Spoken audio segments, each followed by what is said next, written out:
الشيطان الرجيم بسم الله الرحمن الرحيم فإن كذبوك فقل ربكم ذو رحمة واسعة ولا يرد بأسه عن القوم المجرمين سيقول الذين أشركوا لو شاء الله ما أشركنا ولا آباؤنا ولا حرمنا من شيء كذلك كذب الذين من قبلهم حتى ذاقوا بأسنا قل هل عندكم من علم فتخرجوه لنا إن تتبعون إلا الظن وإن أنتم إلا تخرصون قل فلله الحجة البالغة فلو شاء لهداكم أجمعين قل هلم شهداءكم الذين يشهدون أن الله حرم هذا فإن شهدوا فلا تشهد معهم ولا تتبع أهواء الذين كذبوا بآياتنا والذين لا يؤمنون بالآخرة وهم بربهم يعدلون قل تعالوا أتل ما حرم ربكم عليكم ألا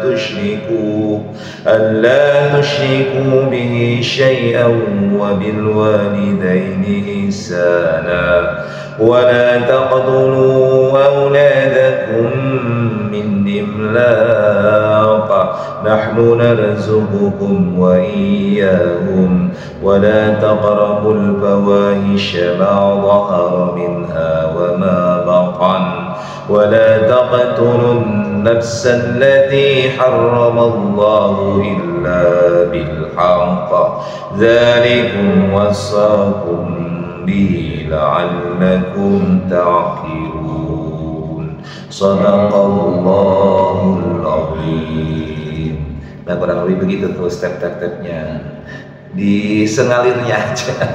Tapi ya perlu terus diulang nanti lidahnya udah terlatih. Kita lihat wa 'alal ladzina hadu harramna kulli dzufur. Jadi apa namanya, sebenarnya pengulangan dari 145 yang kemarin, Jadi Allah tidak pernah mengharamkan kepada umat Nabi Muhammad makanan-makanan.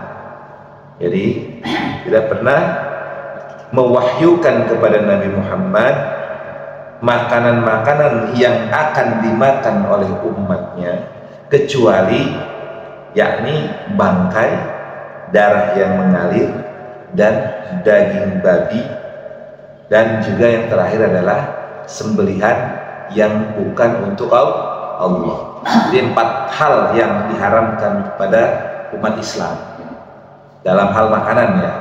Apa saja? Yakni bangkai nggak boleh. Nanti ada pengecualian, bangkai yang di laut boleh, ikan boleh itu. Jadi yang di darat nggak boleh. Tapi yang di laut boleh. Nanti ada pengecualian dalam hadis. Ya. Nah, jadi 4 hal yang diharamkan dalam masalah bab makanan bagi umat Islam. Di luar bab minuman ya, nanti minuman lain lagi. Ini makanan. To'am namanya. To'am itu artinya to'imin. To'imin itu artinya di sesuatu yang dimakan.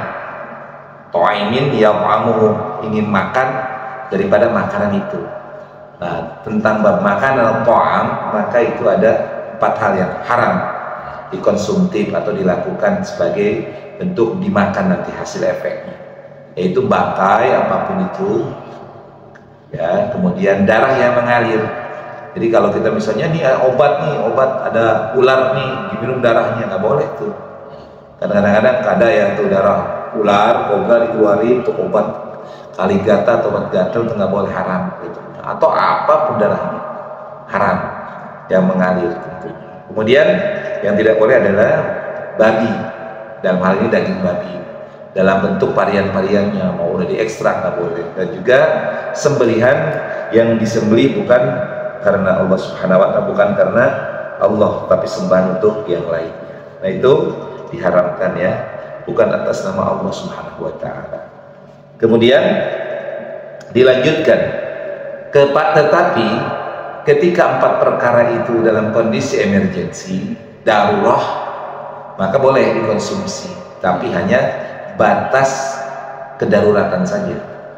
Jadi sudah tidak ada makanan kecuali 4 hal itu, maka boleh, tapi hanya sekedar untuk menghilangkan lapar saja, jangan berlebihan.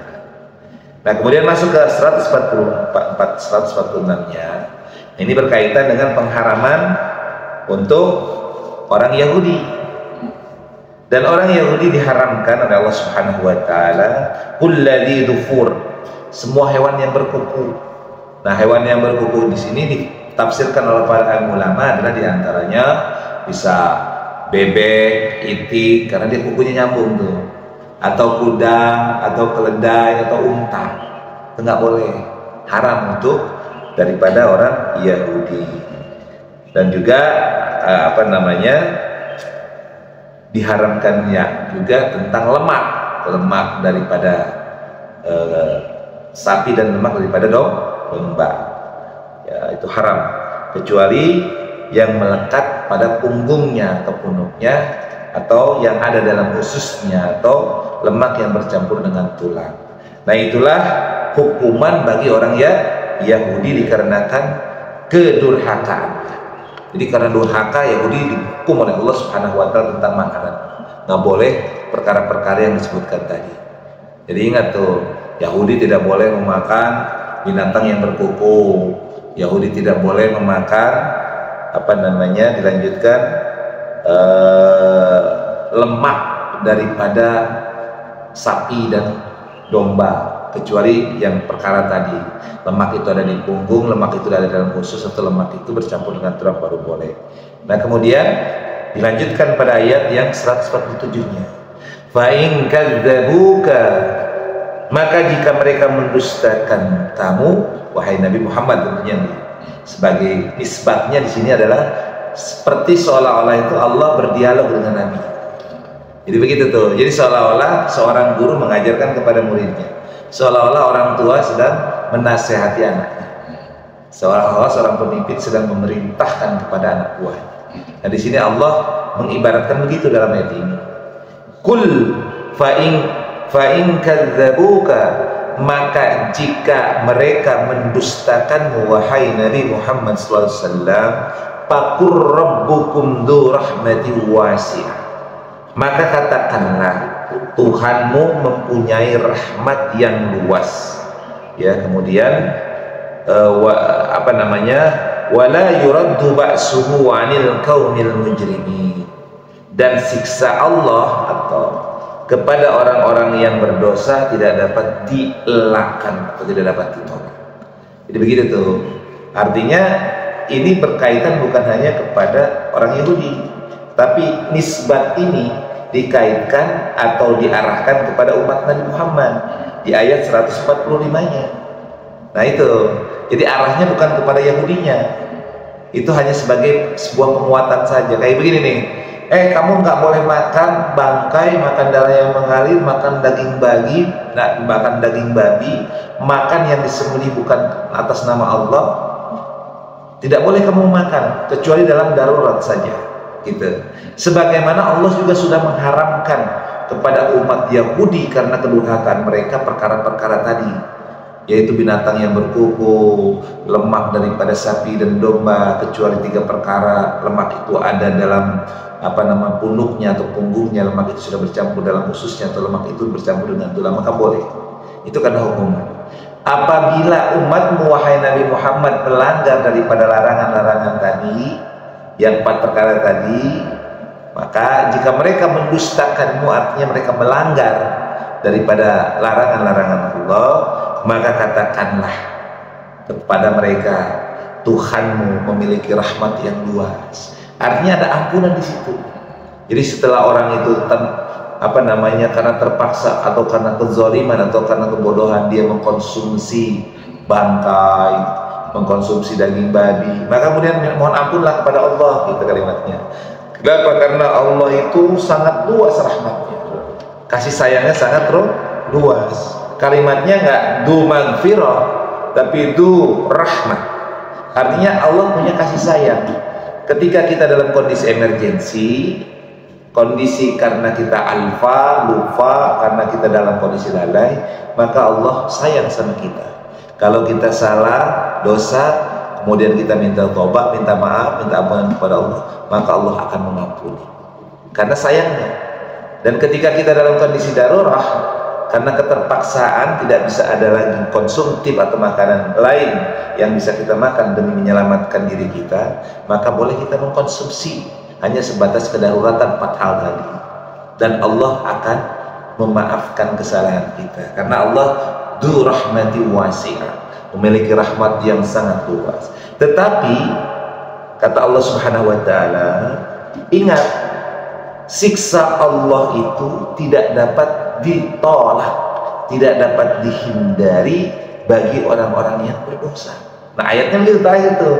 Di ujung ayat itu Allah wala yuraddu ba'suhu, dan siksanya tidak dapat dielakkan anil kaumil mujrimin, yang akan menimpa kepada kaum yang berdosa. Artinya kalau kita tidak bertobat nih dari hal-hal makanan tadi itu yang kita haram mengkonsumtifnya, maka kita akan mendapatkan ba'as, artinya siksa daripada Allah Subhanahu wa ta'ala. Jelas ya maknanya? Nah, kemudian masuk kepada ayat 148. Sayaqulul ladzina asyraku, orang-orang musyrik, sayaqulu, kelak akan mengatakan sapa siapa alladzina asyraku, yakni orang-orang musyrik, law sya'allahu ma asyrakna, jika Allah menghendaki tentu kami tidak akan mempersekutukannya, wala abauna wala harramna min syai', begitu pula nenek moyang kami, dan kami tidak akan mengharamkan apapun. Kemudian lanjutkan, kadzalika kadzdzabal ladzina min qablihim hatta dzaqu ba'sana, demikian pula orang-orang sebelum mereka yang telah mendustakan para rasul sampai mereka merasakan azab kami. Jadi ini apa namanya, orang-orang musyrik nanti nih, nanti saya kulu itu bisa ini saya kulus subha'u minan nasi mawa, itu sinnya itu sinnya sesuatu yang terjadi pada waktu akan dekat, jadi di dunia. Tapi kalau saufa biasanya nanti di akhirat. Kalau menggunakan saya kulu sin di situ, artinya dalam waktu yang tidak lama, bisa 100 tahun, 1000 tahun, tapi dalam ukuran dunia. Maka orang-orang musyrik itu nanti kata Allah kepada Nabi akan mengatakan, kalau Allah berkehendak maka kami tidak akan mungkin menyekutukan Allah. Begitupun Bapak kami nggak akan menyekutukan Allah dan tidak akan mengharamkan apapun. Itu kalimatnya. Demikianlah kata Allah Subhanahu wa taala, telah mendustakan orang-orang sebelum mereka sampai kemudian datang kepada mereka itu ba'san, azab kami. Jadi kalimatnya begini, kalau sebelum datang azab mereka nggak bakal taubat, nggak bakal sadar gitu. Sebagaimana orang-orang terdahulu, mereka tidak akan sadar sebelum datang azab. Nah ini yang bahaya. Jadi kalau Allah belum mengazab, kemudian kita dalam kondisi masih dalam keadaan lupa atau dalam keadaan zalim atau berdosa, ini bahaya. Makanya kemudian Allah bagi kita membukakan namanya rahmat, kasih sayang dalam bentuk pintu ampunan-ampunan Allah. Qul hal indakum min 'ilmin fatukhrijuhu lana. Katakanlah wahai Nabi Muhammad, apakah kamu mempunyai pengetahuan yang dapat kamu kemukakan kepada kami? Jadi ini apa namanya, sebuah ungkapan dari Allah Subhanahu wa taala. Katakanlah wahai Muhammad, apakah kamu mempunyai pengetahuan yang dapat yang kamu kemukakan kepada kami? Artinya gini nih, kalau misalnya mereka masih saja menyekutukan Allah, masih memakan yang haram, maka kemudian kata Allah kepada Nabi, sok tanya, katakan kepada mereka, apakah ada alasan lain? Apakah ada ilmu lain sehingga engkau mengatakan bahwa ini halal, ini haram? bahwa tidak ada Tuhan selain Allah. Gitu kalimatnya. Coba keluarkan dalilmu. Kalau memang kau menyatakan bahwa Tuhan itu ada satu, ada dua, ada tiga, ada empat, dan lain sebagainya. Gitu kalimatnya. Kemudian in tattabi'una illa dhanna wa in antum illa takhrusun. Maka Allah tegaskan, yang kamu ikuti hanya persangkaan belaka dan kamu hanya mengira-ngira saja. Di kalimatnya Nabi, contoh gini nih, Nabi datang kepada orang yang zalim, orang yang berdosa. Orang berdosa itu bisa orang yang dia dalam bentuk mengkonsumsi makanan-makanan haram, atau dia menyekutukan Allah sebagai sebuah kezaliman yang besar. Maka kemudian Nabi datang kepada mereka atas perintah Allah.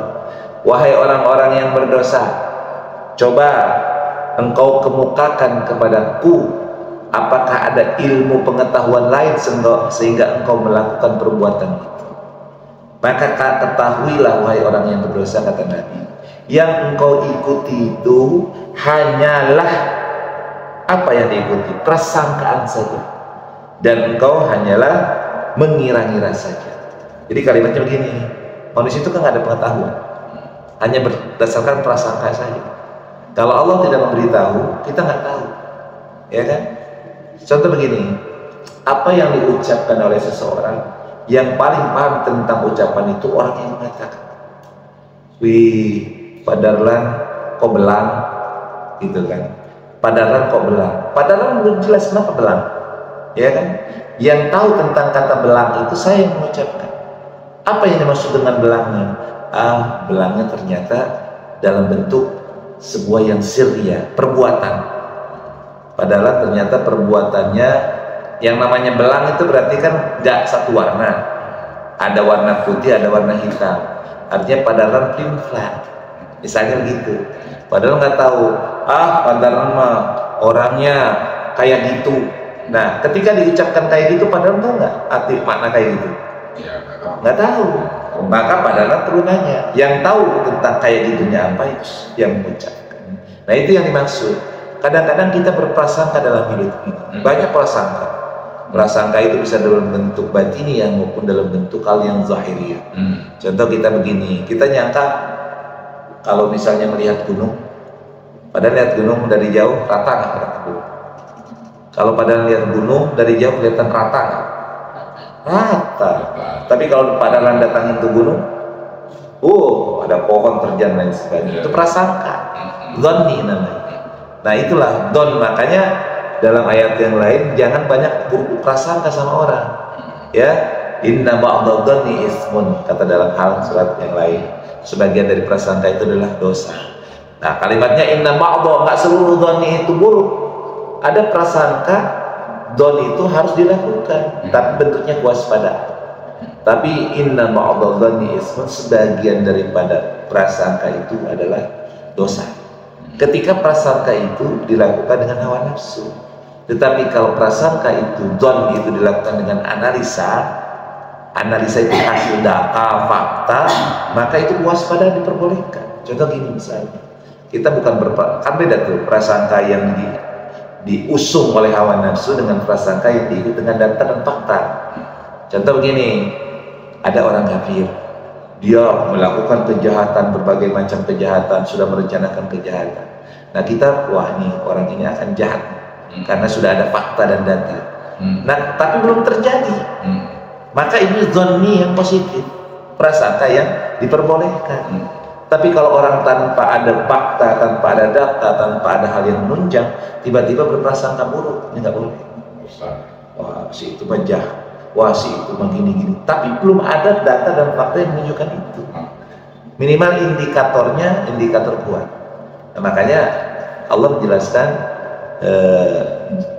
jangan berbanyak prasangka, ya, karena sebagian daripada dhanni itu adalah dosa. Sebagian, nggak kullu dhanna, inna ba'dha. Ini sebagian dari prasangka adalah dosa.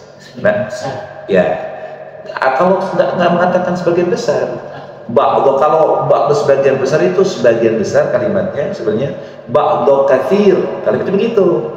Kalau ba'dhan ba'dhin, setengah-setengah sebenarnya. Iya kalimatnya. Jadi ba'dukum finnar wa ba'dukum fil jannah. sebagian di surga, sebagian di neraka. Jadi al-ba'd itu setengahnya kalimatnya. Jadi bukan, tapi para ulama memang mengatakan sebagian besar. Tapi pada dasar katanya nggak sebagian besar. Ya, kalimatnya sebagian. Al-ba'd itu artinya bukan, kalau sebagian besarnya aksaruhum, kalimat dalam Al-Quran itu aksaruhum walakinna aksaruhum la ya'lamun, kalimat begitu. Tapi sebagian besar dari kamu tidak mengetahuinya, aksar.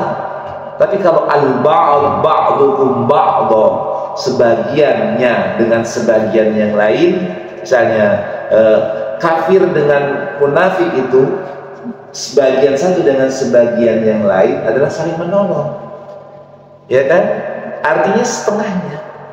Maka dalam kalimat dhonni itu ketika melihat daripada pemahaman ba'da, maka berkaitan sebagian.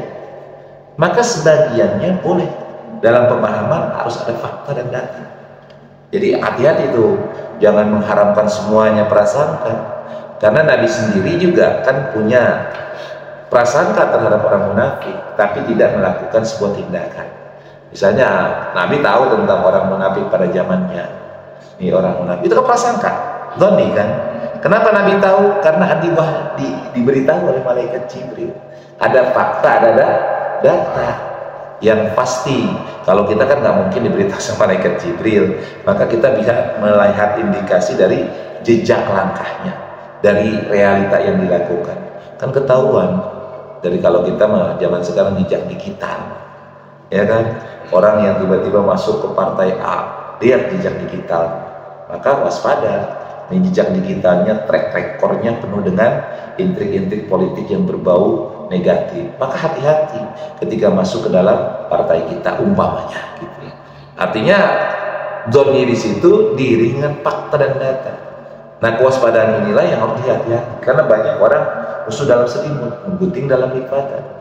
Maka zaman Nabi itu preventif, artinya untuk orang-orang munafik yang masuk Islam diawasi, tidak diberikan jabatan-jabatan penting. Zaman Nabi begitu tuh. Jadi orang yang memiliki track record, maaf dulu ada orang-orang kafir, track record yang mereka orang-orang yang memusuhi Rasulullah, ada, tidak diberikan jabatan-jabatan vital, kecuali jabatan-jabatannya yang sifatnya yang memang sudah diawasi. Misalnya panglima perang Islam, siapa yang terkenal? Khalid bin Walid itu kan awalnya sangat memusuhi Rasulullah, sampai kemudian beliau masuk Islam dan menjadi panglima besar. Tapi kan prosesnya lama, bukan setahun 2 tahun untuk menjadi panglima besar, menyebarkan Islam ke sampai penjuru dunia. Itu kan menjelang akhir Rasulullah, di usia wafatnya beliau baru diberikan kekuasaan yang cukup besar. Dan masuk Islam pun cukup lama juga. Setelah di Madinah 10 tahun. Ada proses-proses yang dilalui, dan itu pun sudah teruji oleh Rasulullah tentang berbagai macam hal kesetiaannya terhadap Islam. Baru jadi ada peristiwa uji. Nah, kita kembali. Jadi kata Allah Subhanahu wa taala, orang-orang kafir itu hanya mengikuti prasangka dan apa yang mereka lakukan itu hanya mengira-ngira saja. Gitu. Ya sama kayak Mbah Dukun lah, Mbah Dukun itu kan prasangka dan mengira-ngira. Namanya prasangka dan mengira-ngira kayak begini. Ada pohon mangga, pohon itu banyak buahnya. Ini padahal nabi batu. Wah, cus. Kalau kebenaran kena, kalau nggak kebenaran meleset. Tapi dari sekian kali timpukan, dari 10 kali timpungan, paling 2-3 kali kena. Ya, kecuali orang yang memang sudah terlatih kan lain kan. Tapi orang terlatih pun pasti meleset. Tapi kalau kita orang awam, padahal suruh nimpuk mangga di atas, pasti di angka 10 kali lemparan, paling 1, 2, 3 kali yang kena, belum tentu jatuh, kan begitu kalimat. Ya, dilanjutkan. Qul falillahil hujjatul balighah, katakanlah wahai Nabi Muhammad, alasan yang kuat hanya pada Allah. Kalimat begitu. Walau sya'allahu walau sya'a lahadakum ajma'in. Maka kalau Allah menghendaki, niscaya kamu semua mendapatkan petunjuk. Di kalimatnya begitu. Jadi kembali lagi, ketika Allah hendak memberikan hidayah kepada orang yang beriman, kepada seseorang, maka yashrah sadrahul Islam, maka dia akan merasa lapang dadanya dalam Islam. Tetapi ketika Allah menghendaki menyesatkan seseorang, maka dia akan menjadikan dadanya sesak dan sempit, seolah-olah dia mendaki ke langit. Nah itu tuh, makanya hidayah itu milik Allah, harus kita minta ya. Tapi bagi Allah untuk menjadikan semua makhluk di dunia ini yang namanya manusia dan jin untuk beriman gampang ya, akan gampang. Wah udah deh, hidup ini semua kenapa Allah nggak jadikan umat Islam semua? Kalau dijadikan umat Islam semua nggak ada tantangan, nggak ada ujian dong, karena kan satu dengan yang lain itu ujian, antara manusia dengan lain itu ujian, suami istri ujian, orang tua anak ujian. Makanya kan dijadikan itu hal merupakan bentuk ujian. Kalau Allah kehendaki semuanya beriman gampang, semua jadi orang soleh gampang. Tapi bagaimana kehidupan? Kehidupan itu tidak akan berjalan, tidak akan ada pahala-pahala yang nilainya lebih besar. Kan nilai terbesar misalnya dalam pahala jihad, orang mati syahid langsung surga. Nah kalau nggak ada peperangan, nggak ada hawa nafsu, nggak ada lagi yang namanya umat yang kafir dan ingkar, nggak ada lagi pahala yang besar. Nah itu yang rahasia Allah. Tapi bukan artinya Allah nggak mampu menjadikan semua menjadi hamba Allah yang taat. Allah kehendaki bisa. Sebagaimana Allah membolak-balikan hati Umar bin Khattab yang begitu keras dan begitu kaku, kemudian dengan hidayah Allah hanya dengan mendengar ayat Al-Quran bisa menjadi seorang muslim yang kemudian menjadi orang yang mati-matian membela Islam, ya kan? Banyak hal. Atau ada orang yang tadinya Islam tiba-tiba dia murtad, banyak yang begitu ya. Kita lanjutkan. Qul halumma syuhada'akumul ladina yashhaduna anna Allah harrama hada. Katakanlah wahai Nabi Muhammad, bahwalah saksi-saksimu yang dapat membuktikan bahwa Allah mengharamkan ini. Jika mereka memberikan saksi, engkau jangan ikut pula memberikan kesaksian bersama mereka. Ini sebagai penegasan saja tentang hujah-hujah daripada orang-orang yang melanggar aturan Allah, yang melanggar dalam bentuk peribadahan maupun melanggar dalam bentuk makanan-makanan. Ini berkaitan dengan al-an'am, binatang-binatang yang dikonsumsi dalam bentuk ternak. Kemudian dilanjutkan, wala tattabi ahwa'al ladzina kadzdzabu biayatina wal ladzina la yu'minuna bil akhirah. Jangan engkau ikuti keinginan orang-orang yang mendustakan ayat-ayat kami dan orang-orang yang tidak beriman kepada akhirat. Wahum bi rabbihim ya'dilun, dan mereka mempersekutukan Tuhan. Jadi kalimatnya begitu tuh, haraman untuk kita umat Nabi Muhammad, umat Islam, jangan kita mengikuti hawa nafsu orang-orang yang mendustakan ayat-ayat Allah. Artinya gini, siapa sih yang mendustakan ayat-ayat Allah? Yang mendustakan ayat Allah itu yang menentang hukum Al-Quran, yang menentang sunnatullah. Apa saja? Budaya, hati-hati, budaya, tradisi, berbagai macam bentuk peradaban ya, yang merubah tatanan masyarakat. Sekarang kan sudah berubah tatanan masyarakat. Sebab orang mengikuti tren dalam bentuk misalnya makanan, ya kan, makanan sudah menjarah dari luar ke negeri kita, ya kan, dari mulai makanan yang kita nggak kenal dulu. Mana orang kenal chicken dulu kan, yang namanya misalnya McD, KFC, CFC, itu hati-hati. Kita nggak tahu itu KFC, CFC itu apakah ia disembelih dengan benar ataukah disembelih dengan tidak benar, kan nggak tahu kita. Termasuk misalnya burger yang daging-daging dibeli di pasaran yang sudah jadi, yang nggak tahu siapa produknya, hati-hati. Karena kalau itu tidak disembelih dengan nama Allah, haram untuk kita. Apalagi kita tahu itu produknya produk yang bukan muslim gitu. Walaupun ya baca saja basmalah ketika mau memakan. Ya kalau begitu mah kita makan bangkai, baca aja basmalah. Ada bangkai, kita konsumsi, kita makan, baca basmalah, halal nggak bangkai itu? Tetap haram. Itu kalimatnya. Kita tahu bahwa maaf, misalnya KFC, CFC ataupun sejenisnya burger-burger yang lain, ownernya itu umpamanya perusahaan itu kan dia kan sifatnya kan menyembelih dalam bentuk skala besar di satu tempat, nggak tahu apa impor gitu kan, kita nggak tahu ya barang itu, dan kita tahu itu, tetapi kita mengkonsumtifnya, maka haram begitu. Kecuali kalau kita tidak tahu baru itu ada pemaafan dari Allah Subhanahu wa taala. Itu salah satu dari sisi budaya. Belum dari pakaian. Belum lagi dari pergaulan. Merambah kepada kita. Padahal Allah menjelaskan, wala tattabi' ahwa'al ladina kazzabu bi ayatina wal ladina la yu'minuna bil akhirah wa hum bi rabbihim ya'dilun. Yang mereka itu mempersekutukan Allah. Kemudian terakhir ayat 151, qul ta'alu atlu ma harrama rabbukum. Katakanlah wahai Nabi Muhammad, marilah aku bacakan apa yang diharamkan Tuhan kepadamu. Apa yang diharamkan Tuhan kepadamu? Allah tusyriku bihi syai'a. Pertama, jangan menyekutukan Allah dengan sesuatu apapun. Itu yang diharamkan tuh, ya, yang jelas-jelas diharamkan. Selain tadi makanan yang 4 hal tadi tuh, ini diharamkan dalam bentuk skalanya umum. Jangan menyekutukan Allah dengan sesuatu apapun. Yang kedua, wabil walidaini ihsana, berbuat baiklah kepada kedua orang tua. Tuh, itu yang diwajibkan. Yang kalau kita tidak berbuat baik berarti kita berdosa kepada Allah Subhanahu wa taala. Yang ketiga, wala taqtulu auladakum min imlaq. Jangan membunuh anakmu karena takut miskin. Ini artinya hati-hati nih. Bisa jadi kan orang menjual anak, pembunuh itu kan. Bisa jadi membunuh dalam artian bentuk fisik atau membunuh dalam bentuk artian psikis. Psikis itu kejiwaannya. Itu kan bisa juga. Dengan apa? Misalnya kita menjadikan anak kita menjadi anak yang tidak benar, atau memelantarkan anak kita, sama aja membunuh masa depannya.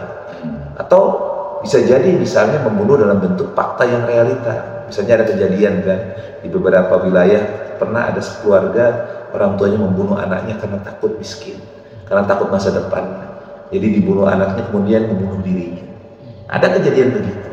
Nah, kita Islam melarang membunuh anak kita karena takut miskin. Atau bahkan sekarang ada program, misalnya maaf ya, KB anak 2. Kalau ditanyakan kepada orang sekarang, kamu pengen punya anak, kalian saya cukup 2. Kalau anaknya banyak, janganlah, ntar gak bisa ngasih makan, ntar gak bisa ngasih itu. Padahal Allah yang merezekikan. Nanti di ayat terakhir ada. Jadi jangan berpikir, saya cukup 1, cukup 2, nggak boleh. Apalagi maaf ya, sebenarnya program KB itu kalau dilihat kan masih hilafiyah kan, dari zaman dulu ada yang mengatakan itu melanggar sunnatullah. Tapi ya kembali lagi sih, orang kan perlu merencanakan, tetapi yang menakdirkan kan Allah. Orang KB kalau memang Allah menakdirkan bobol ya bobol juga kan begitu kan. Tapi ya itulah, kalau saya pribadi sih pengennya punya anak sebanyak-banyaknya. Iya kan? Insya Allah kalau kita orang tuanya soleh, anak-anak kita soleh. Jadi kalau orang tuanya nggak soleh, punya anaknya banyak, ya khawatir kan begitu kan. Tapi kalau anaknya soleh, orang tuanya soleh, anak-anak soleh semua. Makanya orang tua dulu kita, guru-guru saya, guru-guru kita, anaknya banyak-banyak dan jadi semua tuh dengan berbagai macam profesinya. Nah, yang pertama, tidak boleh menyekutukan Allah dengan apapun. Berbuat baiklah kepada kedua orang tua. Jangan membunuh anak-anak kita karena kita takut miskin. Nah, kata Allah, nahnu narzuqukum wa iyyahum. Kami yang memberikan rezeki kepadamu dan kami yang merezekikan kepada anak-anakmu. Wa la taqrabul fawahisya ma dhahara minha wa ma batan. Jangan kamu mendekati perbuatan yang keji, baik yang tampak maupun yang tersembunyi. Al-fahisyah itu. Fahsya itu apa? Fahsya itu perbuatan-perbuatan keji. Apa saja bisa masuk ke dalam perut. Perut itu artinya masalah urusan perut. Orang mencuri bisa membunuh, mutilasi dengan kejam, itu kan keji. Atau orang jatuh kepada perzinahan, zina itu fahsya, keji. Jadi perbuatan, apa bedanya sih antara kejahatan, kekejian? Orang keji itu kan berbuat kejahatan melebihi jahat gitu loh. Maaf, misalnya orang membunuh adalah kejahatan. Tapi kalau orang membunuh sebelum dibunuh diperkosa, kemudian dimutilasi, itu keji perbuatan. Jadi lebih daripada jahat sejahat-jahatnya. Termasuk misalnya orang melakukan hubungan seksual dengan sesama jenis, itu perbuatan keji. Kenapa? Jinah saja itu adalah perbuatan yang kejahatan, apalagi ini dilakukan oleh sesama jenis, gitu kan? Melampaui kejahatan yang biasa. Makanya sebenarnya hukuman yang fahsya itu harus 2 kali lipat daripada kejahatan biasa. Dalam Islam begitu tuh. Maka bahkan kejian itu mengundang azab. Seperti misalnya umat Nabi Lut, itu keji. Karena mereka melakukan homoseksual, hubungan seksual terhadap sesama jenis.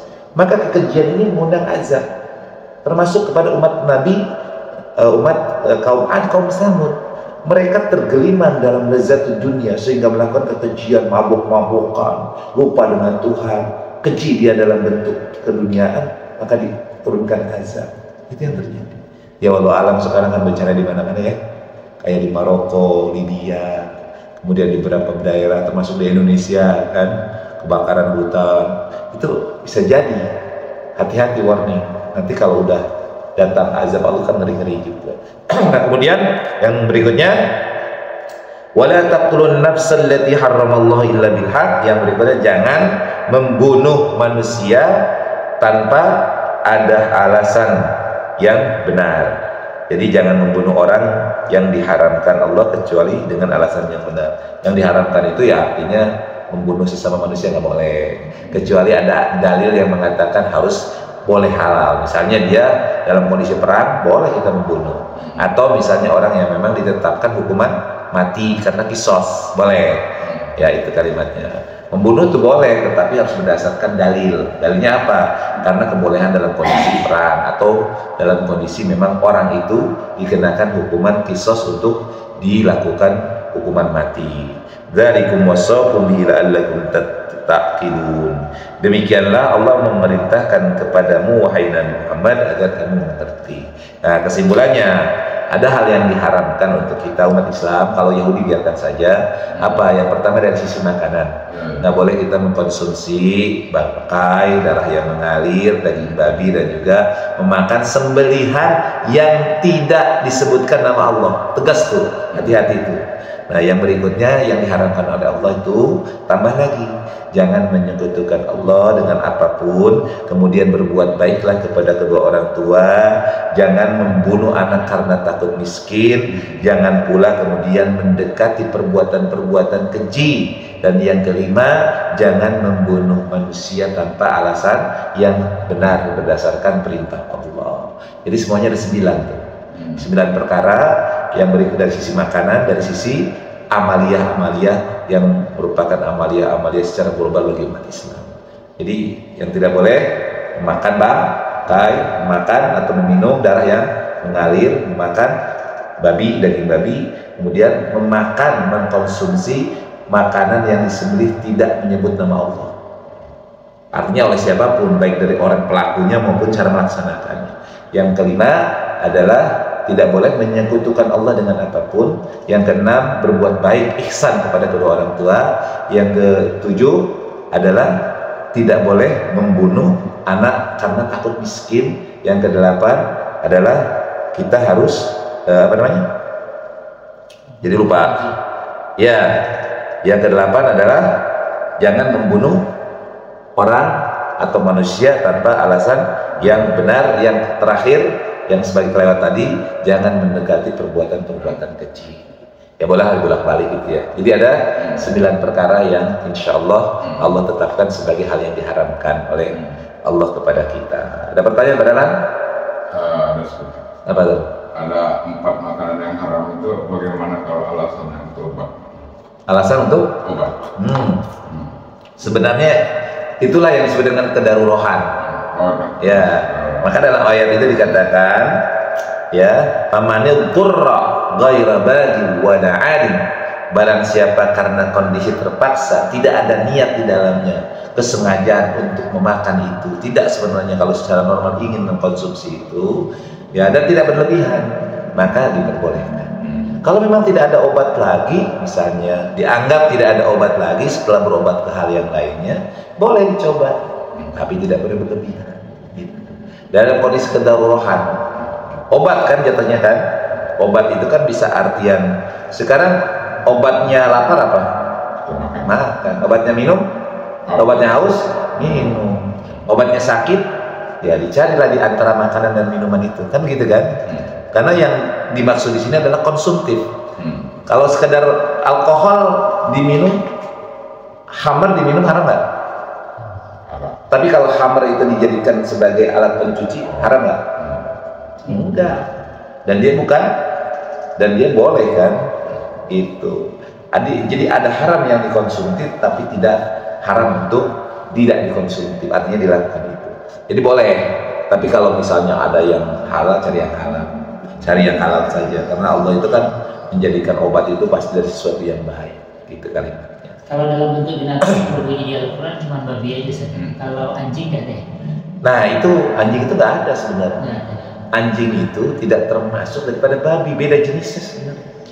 Nah itu permasalahan justru di dalam Islam itu, bahkan di dalam sejarah sebelum Islam Nabi Muhammad, anjing itu bagian daripada pergaulan di masyarakat. Kita kenal namanya Ashabul Kahfi. Ashabul Kahfi itu rakim itu kan anjing di situ. Jadi anjing itu justru dipergunakan untuk berburu karena binatang buas yang sangat dekat dengan manusia, anjing. Jadi ada nilai kedekatan dengan manusia. Beda lagi jenisnya, anjing itu jenisnya serigala. Serigala tidak bisa seperti anjing karena dia liar, serigala itu susah untuk dipelihara. Nah, tapi jenis kan itu satu jenis kan, anjing, serigala itu kan hampir sama. Nah, yang bisa dipelihara oleh kita adalah anjing. Nah, dalam sejarah itu tidak ada, dalam bahkan Islam sendiri mengharamkan anjing. Bahkan anjing itu bisa dijadikan alat berburu. Ya, jadi dengan cara kalau kita ingin melepas anjing kita, binatang buruan kita untuk berburu, maka ucapkanlah baca basmalah, maka buruannya halal. Tetapi dicuci dulu. Nah itu. Tapi kemudian hari kenapa sih terjadi pengharaman terhadap anjing? Asal muasal itu kan bukan pengharaman dagingnya, tapi pengharaman air liurnya.